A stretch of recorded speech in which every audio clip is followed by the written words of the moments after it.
Have you ever discovered a project that you saw and then you just wanted to make it so badly that you wanted to stop everything else you were doing so that you could make that one thing?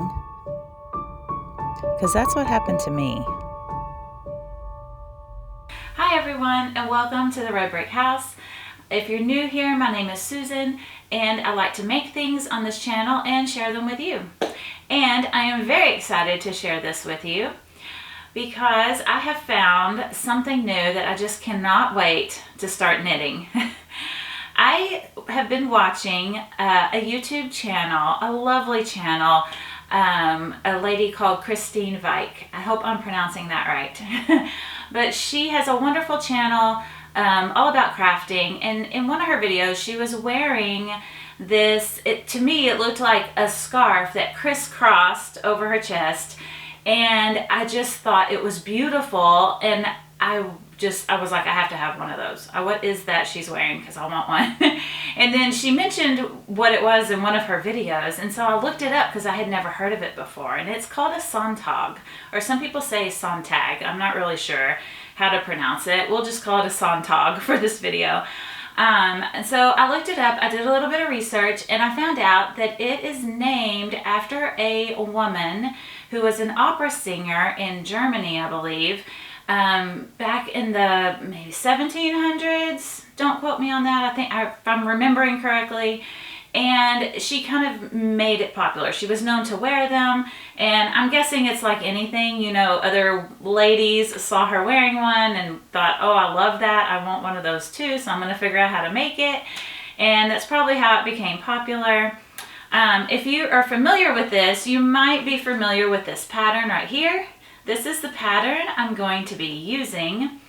It is a free pattern. I found this on Ravelry. The website is by the Ragged Soldier, or Ragged Soldier, not the, so it's raggedsoldier.com. And this is a free pattern that was published in the Godey's Lady book in 1860. And I think that is so fun. I love like these old pictures like this. I love vintage stuff. So I was like, this is the pattern I'm going to use. Okay, so I've already played around with this a little bit and realized that it might cause me some trouble. And let me read it to you, and I'll tell you why. Now, there is kind of a little bit of an updated version, so I'm going to read that one.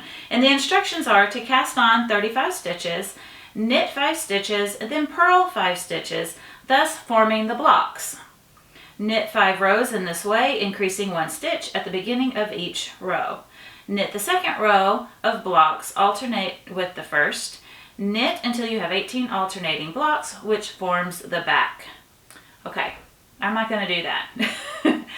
This is basically a basket weave stitch, and I have done basket weave before. I like basket weave, but trying to increase it and keep the pattern and keep all my stitches correct was just hurting my brain. So I have a very hard time of trying to keep information in my brain and then work on something else and then have to retrieve that information.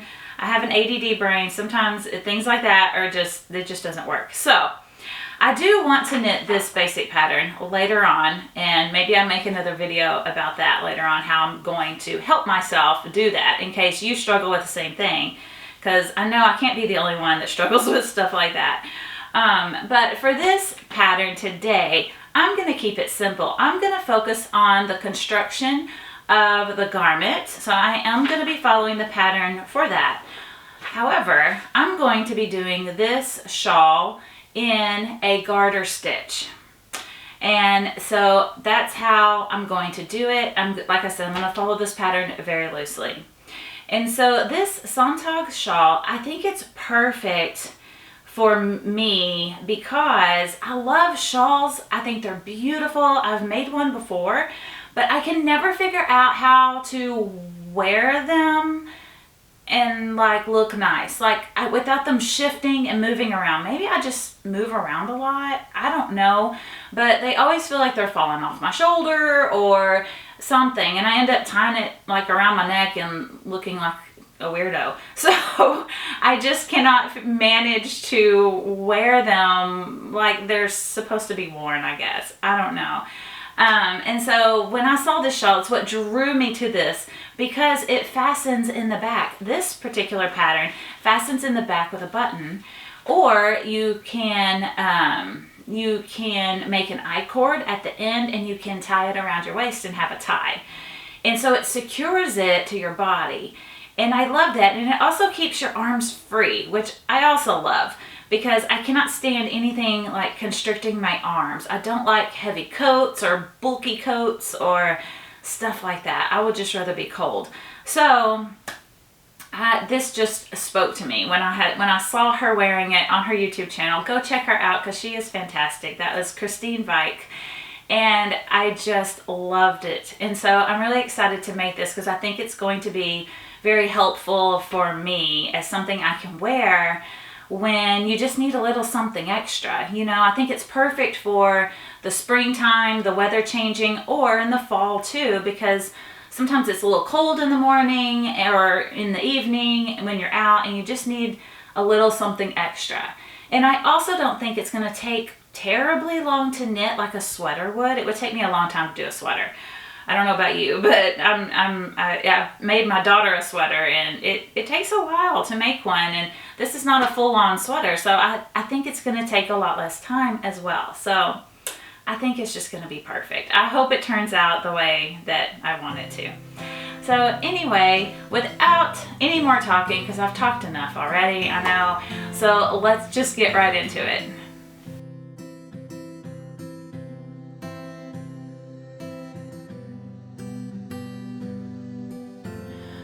First, I began by casting on 36 stitches. Then I knitted one row across before I began to increase at the beginning of each row.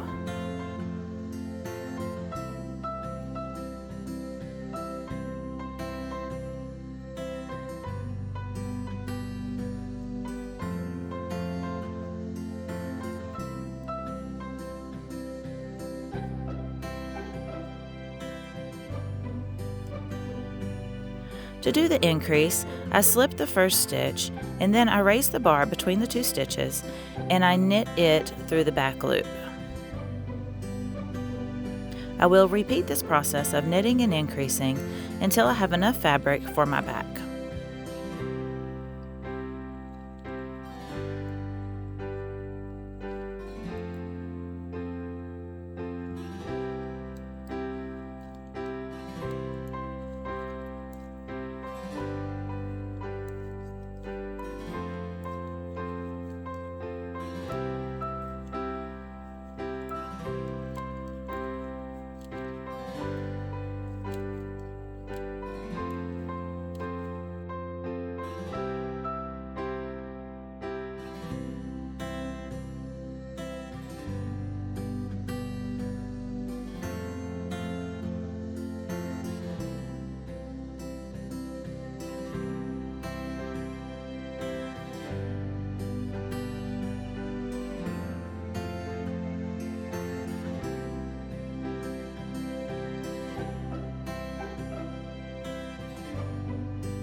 It's a cold morning, and I have not one, but two furry leg warmers. I love mornings like this where I can just sit comfortably and knit.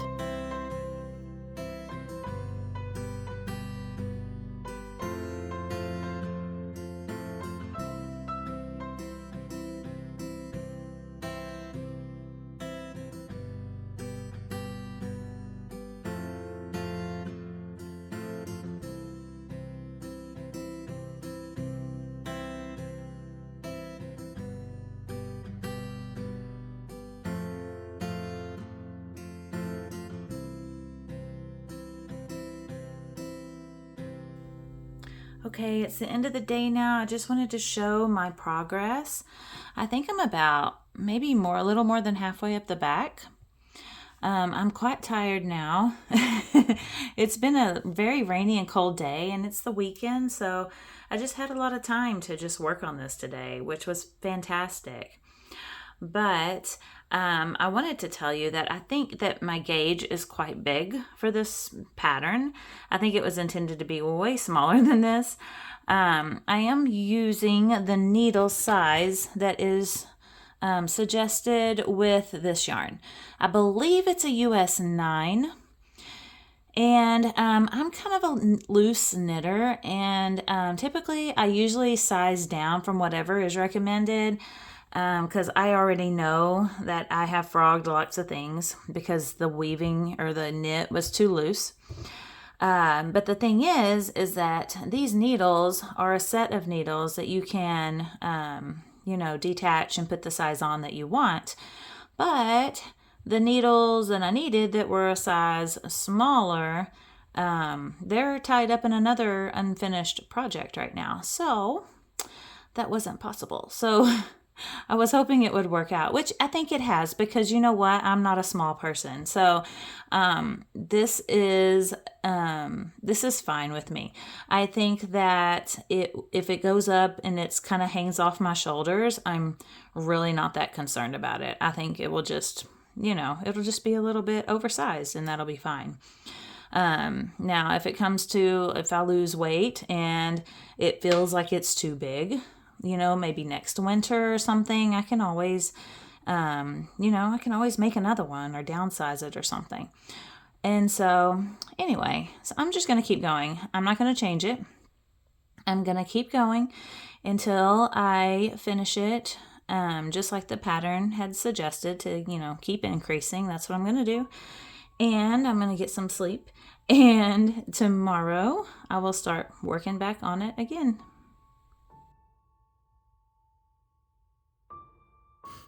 I have now knitted up the back, and it is time to start working on the shoulders. So I am using a piece of scrap yarn to mark the center of my Sontag.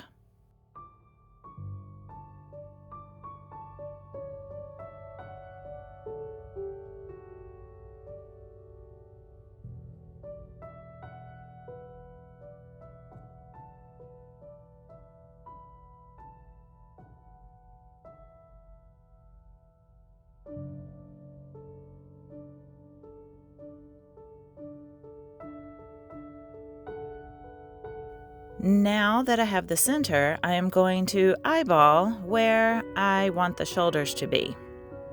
And then I counted the stitches on both sides before marking them to make sure that it will be symmetrical on both sides.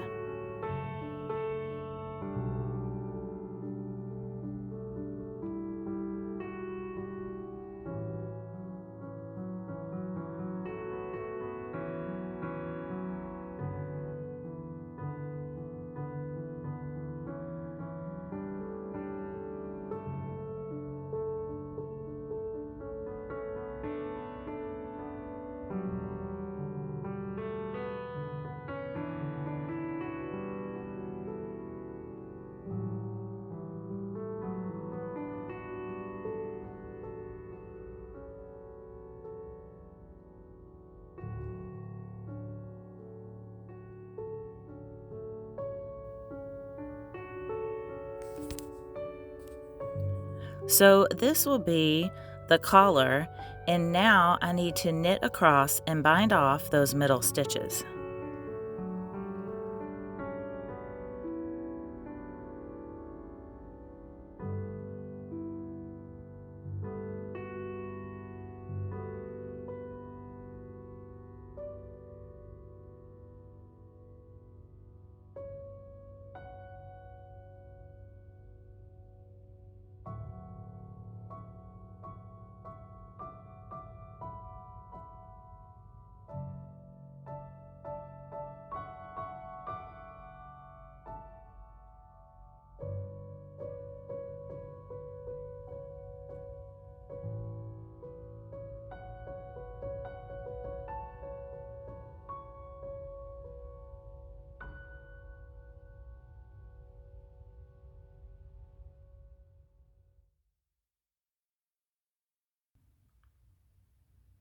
You can see now I have begun to work on the shoulder, which consisted of 16 rows for me. Now that is 16 rows, no increase or decrease. Then I started working the front strap.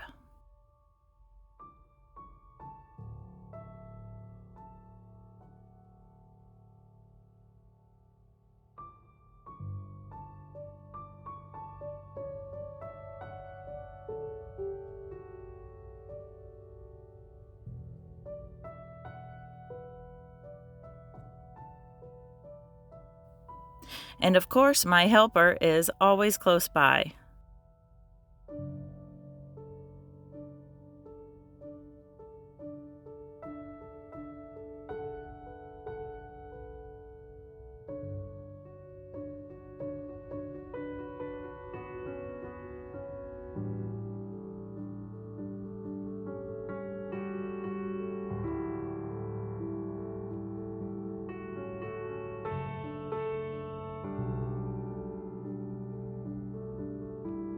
This is what happens when I leave the room with my woolly yarn projects unattended.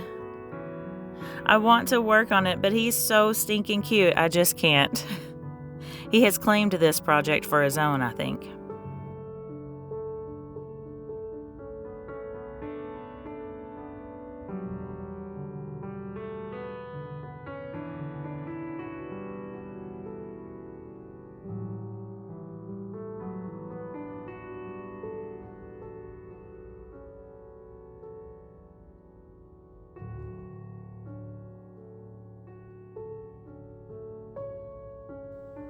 Okay, I wanted to update you on my progress.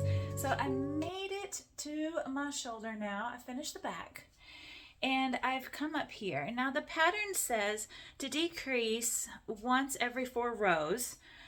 And so because I'm not a small woman like the little woman in the picture of the 1860, woman, I'm quite a bit larger than that. So mine needs to be a little bit different. And so instead of decreasing once every 4 rows, I am decreasing once every 6 rows. So I'm basically knitting 6 rows, and then on row number 1 for me, not in the pattern, but for my own pattern, number 1, I do a decrease on the inside so that it curves over. And I'm hoping that that will be long enough. I don't know. I'm just going to wing it, and I'm just going to keep knitting, and I hope that I don't run out of stitches by the time I get to the end where it's going to wrap around. Fingers crossed.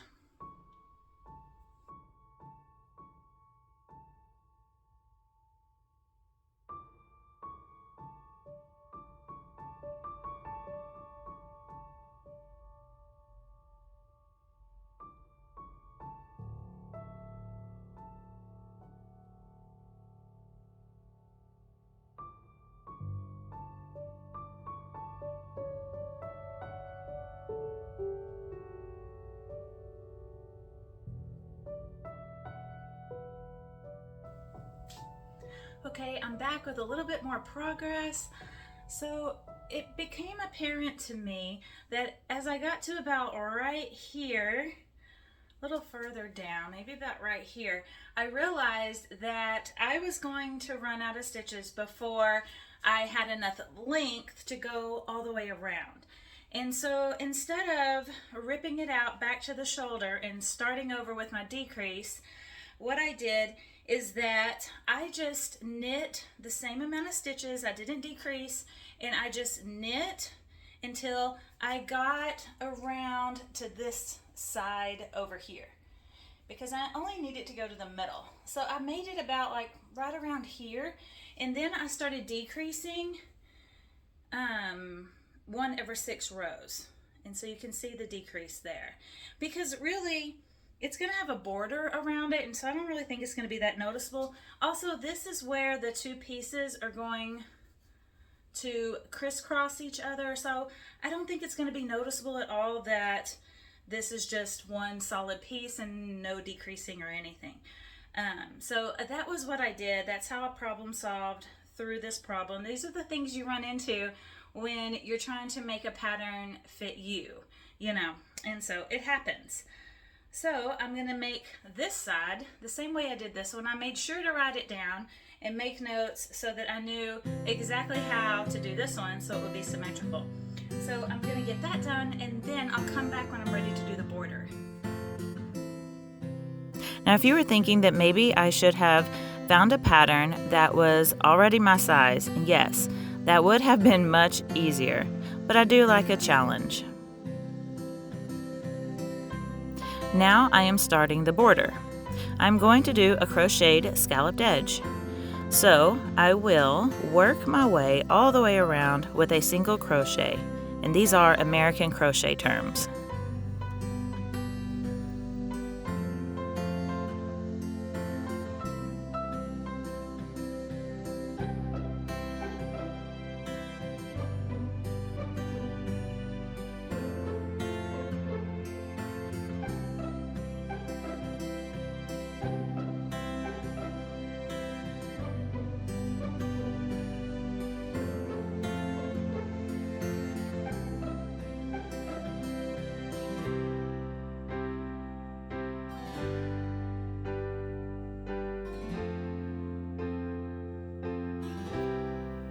Now I'm going to do another round of single crochet as well. I am really liking this color combination.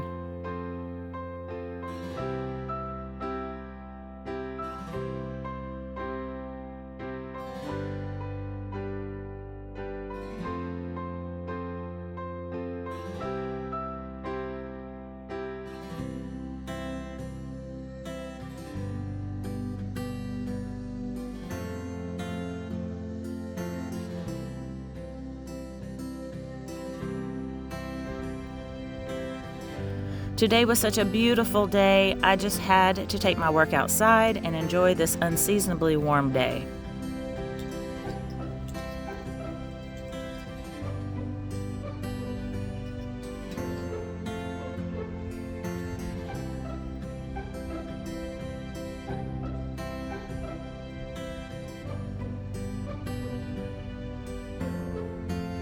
I have started to work on the scallops now, and I'll show you how I do it. I have been doing it this way for years on lots of projects. It is my go-to for edging. I make 3 double crochets in one stitch.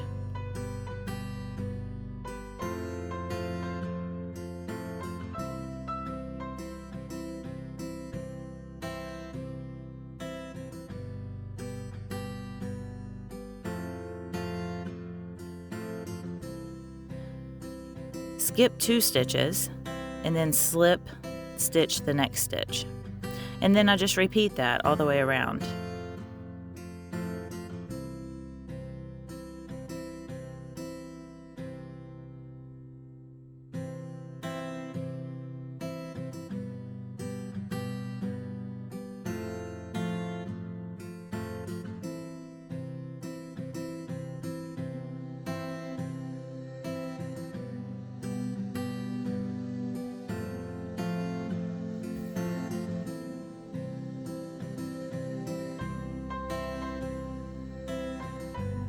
At last, it is time for me to put on the buttons.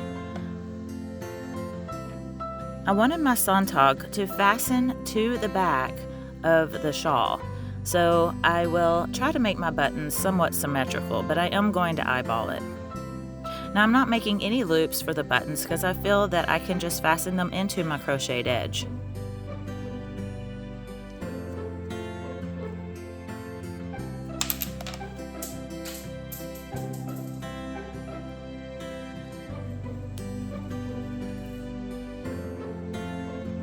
Now that I've retrieved my jumping button, let's sew it on.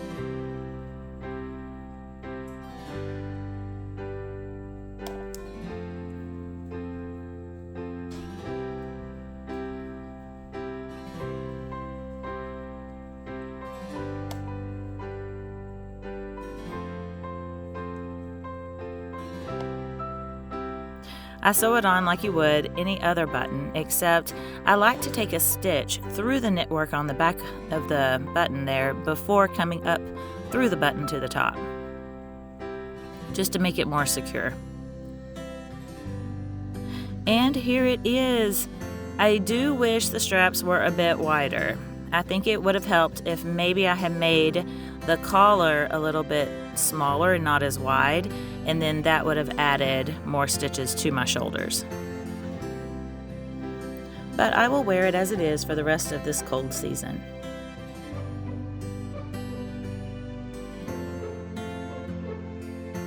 Thank you so much for watching, and I will see you next week. Bye.